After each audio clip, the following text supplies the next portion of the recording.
rapidly evolving and organized crime runs rampant. The districts here are really the most interesting thing for me personally. You have like the downtown area with the elevated trains, the tall buildings, the glitz and glam, the neon lights. Then you go over to more factory style areas. There's suburbs. There's a lot to experience here. Although I will admit a lot of it is just sightseeing, since this is based on the original Mafia classic game. There's not a ton of like open world side quest shenanigans here. Mostly it's a straightforward single player narrative. There's no BS out in that open world. It's just set dressing, but it's still fun to explore just because of the tone and atmosphere and just the general look of the buildings, the architecture, all of that. It's just really cool because we don't get open world games like this that often. So yeah, there's not a ton of things to collect or random side missions or anything like that, but the world they built here is commendable and still we think is worth experiencing.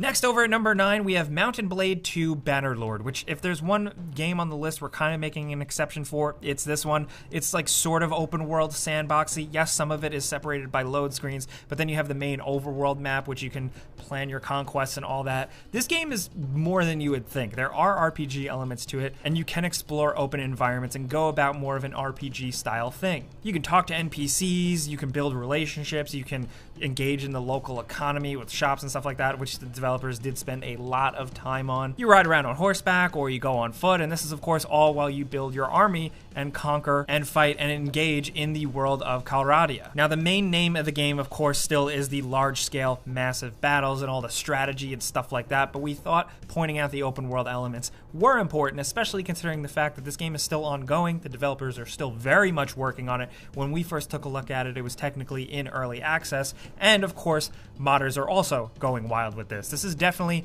a PC gamer's game, so it is very much for a specific type of player. Don't expect like open world Skyrim with Dynasty Warrior battles or something like that. It's way deeper than that, but it's worth checking out, like I said, because it's a PC gamer's game, or maybe a PC gamer's dad's game at this point. Next, over at number 8, we have Yakuza Like a Dragon, which takes place in Yokohama. And like any good Yakuza game worth its salt, it takes place in a seedy red light district. And once again, they nail it here. We've been advocating for these games forever, and they are worth experiencing specifically because when you're not beating people up in the streets, you're experiencing this world. And they always go for more of a quality over quantity type thing. The cities aren't massive in these games, and definitely not here. You're not driving around in a car going wherever you want. You are on foot, walking around, getting to know all these people on the streets, engaging in weird, interesting, wacky side quests, doing mini games, spending money in all the highly detailed shops. I'd say besides the combat, all of this stuff, the experiences in this world, you know, engaging in this culture and just having fun in weird, unconventional ways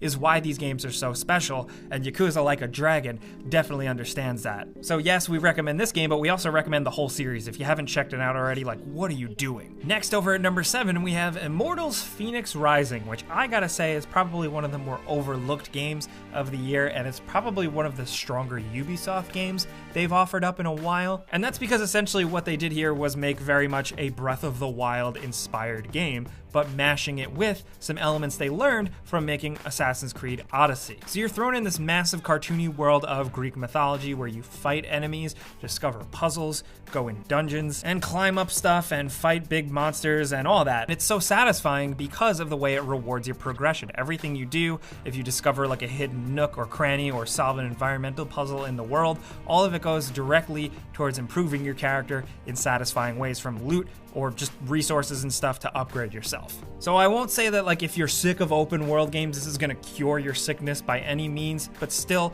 the way it's all built, it's incredibly satisfying, especially because the world is also very big and very pretty. All the areas are very distinct, and it's fun to just glide around them with your wings, or ride on horseback or on a mount, or just run around and kill stuff. Either way, we found it incredibly satisfying and a big surprise for the year, and maybe you should check it out. Because over at number 6, if we're talking about Ubisoft games, we gotta mention Watch Dogs Legion, which is also open world, and it plops you into a near future London. And it's the best part of the game. While I wasn't personally too hot on the gameplay itself, I liked exploring this London. The way they built it is incredibly convincing, especially with how they do the near future surveillance and tech-riddled world. It almost kind of feels like a precursor to a real cyberpunk world, and it's cool to check out, especially if you've got a good PC. This thing might bring your PC to its knees, but it's worth checking out because it can be absolutely gorgeous at times. Now, while you might not fall in love with the characters or some of the gameplay elements. Doing open world shenanigans and just bopping around in London can be pretty satisfying if you give it a chance, especially because they do a lot of interesting things here with elevation and the way vehicles work. It's pretty clever in spots. Next, over at number 5, we have kind of a stark contrast with Ghosts of Tsushima, which takes open world gameplay elements that we've seen in a million games, but just makes them feel a bit more simple and more moment to moment more meaningful. Everything you do in this open world Japanese island, everything you discover, any side quest you waste your time on, doesn't really feel like time wasted or anything like that. It all feels directly meaningful to either the story and developing the world and Jin, the main character, or improving your character, like getting maybe a cool new katana or some very important resources. But it's done in a very natural way with how the game organically guides you from place to place with visual cues on screen, so you're not constantly accessing the minimap, and it's not overblown with a bunch of clutter. Not to mention like the combat and the story just make it a fantastic game all around, but the actual world is beautiful and fun and worthwhile to explore, and that's important. Now, next over at number 4, we have Cyberpunk 2077, the big open world game of the year, which has had some issues. We've talked about it to death. I think everybody has. Cyberpunk has a lot of bugs and glitches and design flaws that make it a little tricky for everybody to enjoy. But we think beneath all of its problems and its shortcomings, there is still a pretty decent, solid game there, and at the top of that is probably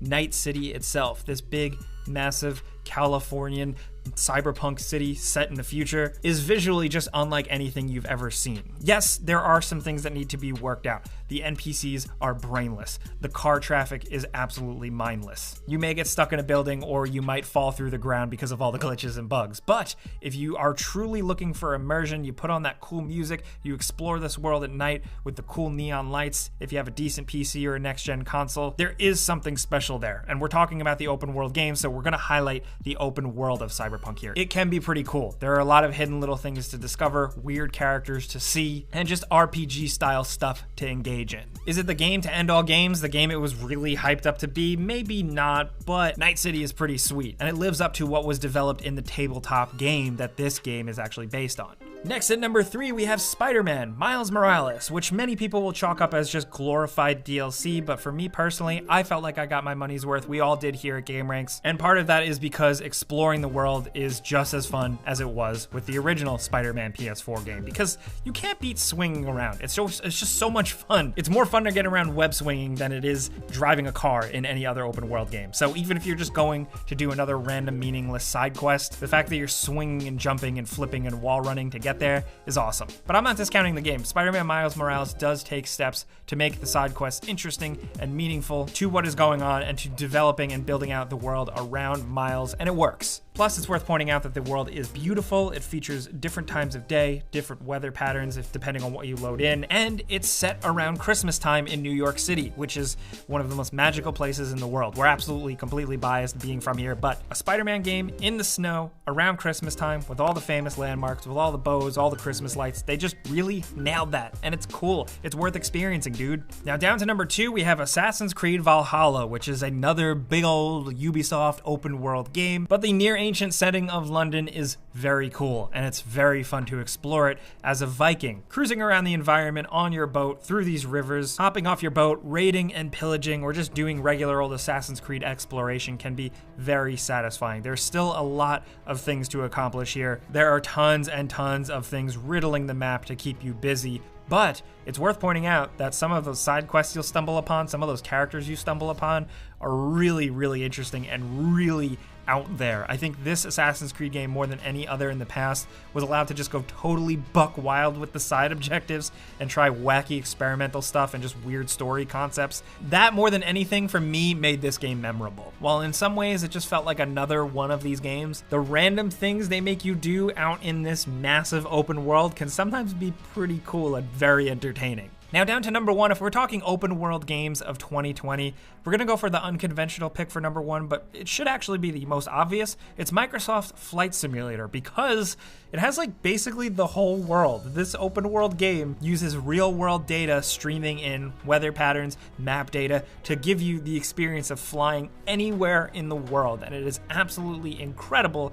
and downright a sight to behold. What they built here is incredibly impressive, even if you want to put on a more casual setting and just fly around easily and not really engage in the more hardcore simulation stuff. It's kind of like experiencing Google Maps for the first time all over again. Remember when you first discovered Google Maps and you were like, hey, let's look up my house, or hey, let's look up my school?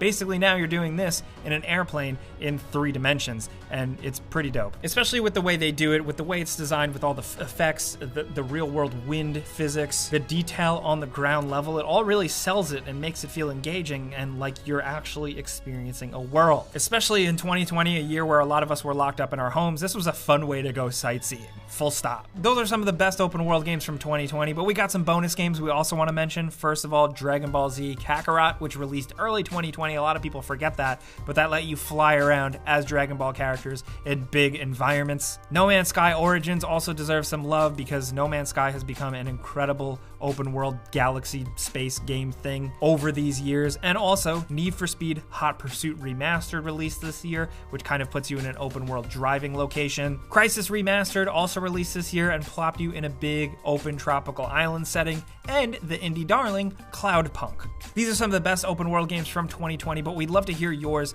down in the comments. If you have your own top 5 or your own top 10, be sure to let us know. If you enjoyed this video though, and maybe had a good time or learned about something, clicking the like button is the best way you can help us out. We would really appreciate that. And if you're new, consider subscribing, maybe hitting that notification bell, because we put out videos every single day. Either way though, thanks for watching, and we'll see you guys next time.